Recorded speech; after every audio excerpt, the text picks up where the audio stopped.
Assalamualaikum warahmatullahi wabarakatuh. Kembali lagi bersama saya, Vanessa Auliana, dengan NIM 2284003. Di video ini, saya akan kembali mereview buku berjudul Seni Hidup Minimalis, Bab 4. Sedikit barang sama dengan lebih merdeka. Perlu kita ketahui bahwa barang itu dapat menjadi jangkar yang menahan diri kita untuk mengeksplor minat dan juga bakat. Selain itu, barang juga dapat menghalangi diri kita terhadap hubungan, karir, menghabiskan waktu luang dengan keluarga, ataupun menghambat semangat berpetualang kita. Pernahkah kalian menghindari acara sosial atau tamu yang ingin datang ke rumah kita karena kita merasa bahwa rumah kita itu terlalu berantakan? Atau pernahkah kalian merasa khawatir untuk bepergian kemanapun karena merasa rumah tidak akan aman jika ditinggal? Itulah dampak nyata dari banyaknya barang yang kita miliki. Coba untuk duduklah dan melihat ke sekeliling tempat kalian duduk. Lalu bayangkan barang-barang yang ada di sekitar kalian memiliki seutas tali yang terhubung dengan tubuh kita sendiri.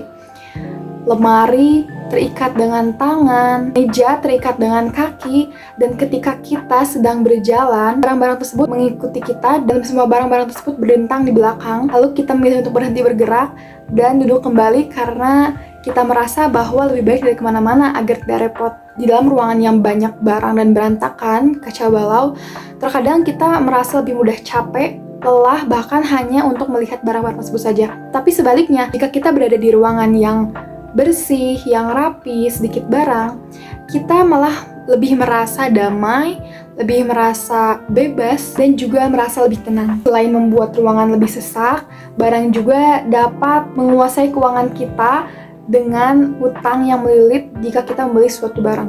Analogi lain, jika kita memiliki banyak barang ketika bepergian, tentunya kita tidak akan bisa dengan fleksibel bergerak ke sana kemari.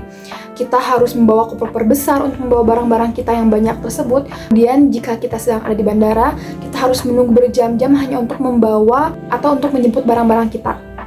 Tetapi jika kita menerapkan pola hidup minimalis dan kita hanya membawa sedikit barang, misalnya hanya satu ransel untuk bepergian, kita bisa langsung eksplor tempat begitu kita sampai tempat tujuan kita. Jadi kita tidak perlu kehabisan waktu atau kehabisan tenaga hanya untuk memikirkan harus di mana atau harus bagaimana kita membawa barang-barang yang kita bawa. Kita bisa lebih lincah, lebih fleksibel, dan bisa lebih menikmati waktu kita untuk bepergian. Jadi, poin intinya adalah ketika kita tidak terikat dengan barang, kita bisa lebih menikmati hidup, menjalin hubungan dengan orang lain, dan bisa lebih berpartisipasi dalam lingkungan masyarakat. Kita bisa menjadi lebih terbuka untuk pengalaman baru, bisa melihat kesempatan dan juga meraih peluang yang lebih besar. Semakin sedikit beban, baik fisik maupun pikiran, maka hidup kita akan semakin tenang. Baiklah, sekian review buku pada minggu ini, semoga dapat dipahami. Terima kasih. Wassalamualaikum warahmatullahi wabarakatuh.